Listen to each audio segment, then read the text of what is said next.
So today I have the Gansai Tambi Kuretake Graphite Colors. Let me show you that. They are right here. So 1, 2, 3, 4, 5, 6. 6 of them. So you can see compared to, say, this set, which has the shadows, pink, yellow, green, blue. They're all shadow colors. Those are these at the top here. And this, along this side, is the pale set of 6. So those are the 3 sets that I have out. I have other Gansai Tambi because I like them. They have a bit of opaqueness to them, which is nice. So these are much bolder. These are pale. And then these definitely have the graphite tint. So I thought we'd try to paint something. So I'm going to switch to a voiceover here. This book is a beautiful botanical painting book. I will try to leave a link down below. Wendy Hollander, The Art of Botanical Drawing. And it just has lots of great stuff. There's a lot of color pencil work in here, but you can take it off as an inspiration as well. She does a great job. So these graphite colors, I'm using a block of watercolor paper that I got online.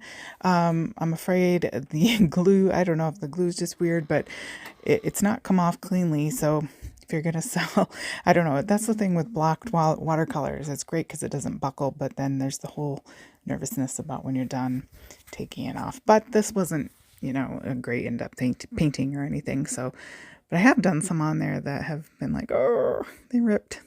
Anyways, so just going in with these beautiful graphite colors. They are rich and deep and smoky and sort of granular, as the graphite might infer. And I love the colors. Now, obviously, we're going to add a few other little colors, like right here. I'm using my Maynard watercolor set to just pop in some brighter pinks there to accent that lovely graphite color. And as it dries, you can just layer and layer. And I love particularly the green and the teal green in this set. It is just perfect for botanicals.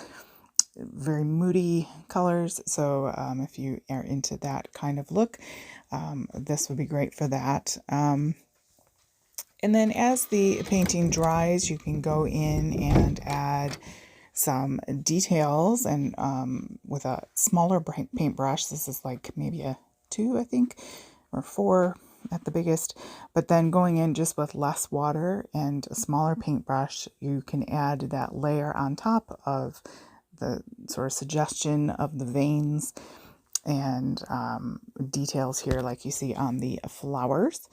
And yeah, I really like this set. It's the Gansai Tambi Kuretake watercolors in general are great. They're the Japanese ones, and they do have an opacity to them that kind of makes them a very lightweight sort of gouache, if you want to think about it that way. Very much a watercolor, but again, love the graphite addition and love the opacity. So I'm going in with touches of gold from my other Gansai Tambi set of 100, the complete set, or at least the original colors, the complete set. And just giving little definitions of gold. It's a little hard to see in this lighting. I was attempting a splatter there, but thought the better of it. And then just adding a few more little details here and there with some of those less diluted colors. They're very, very creamy. They're easy to spray and they're ready to work with. Just a joy to paint with. So maybe you can check out those links below and give this video a like and subscribe. That would tell YouTube, hey, show this video to people. That would be great, and a great support to my channel. Thanks guys so much for joining me, and I hope you have a blessed day.